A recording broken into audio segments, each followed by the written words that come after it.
আসসালামু আলাইকুম। জুয়েনাস কিচেনে আপনাদের সবাইকে স্বাগতম। আজকের রেসিপিতে থাকছে পাউরুটি দিয়ে স্যান্ডউইচ রেসিপি। এই স্যান্ডউইচটা বানিয়েছিলাম ডিম, পাউরুটি আর চিজ দিয়ে, যেমন হেলদি তেমনই স্বাস্থ্যকর। তো প্রথমেই একটা ডিম নিয়েছি, এটাতে আমি পেঁয়াজ, কাঁচামরিচ, ধনেপাতা দিয়ে খুব ভালোভাবে লবণ দিয়ে বিট করে নিয়েছি। বেশ কিছুক্ষণ ডিমটাকে ফেটিয়ে নিয়েছি। তারপর এদিকে আমি 2টা পাউরুটি নিয়েছি আর পাউরুটিগুলোকে বাটার দিয়ে খুব ভালোভাবে ভেজে নিচ্ছি। উল্টে পাল্টে একদম টোস্ট করে নিব। সেম প্রসেসে আরেকটা পাউরুটি এভাবে করেই ভেজে নিব। তারপর বাটার দিয়ে দিলাম প্যানে।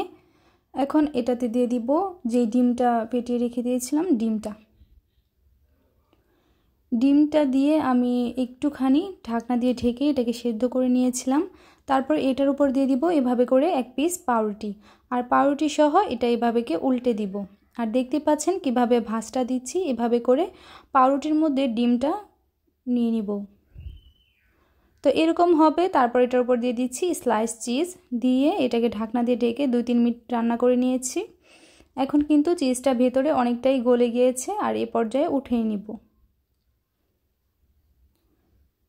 তো এখন কিন্তু কেটে নিলেই রেডি পারফেক্ট একটা স্যান্ডউইচ, পাউরুটি, ডিম আর চিজ দিয়ে মজাদার স্যান্ডউইচ। এটা কিন্তু বাচ্চা থেকে বড় সবাই অনেক বেশি পছন্দ করবে। আশা করি আজকের রেসিপি আপনাদের ভালো লেগেছে। ধন্যবাদ সবাইকে।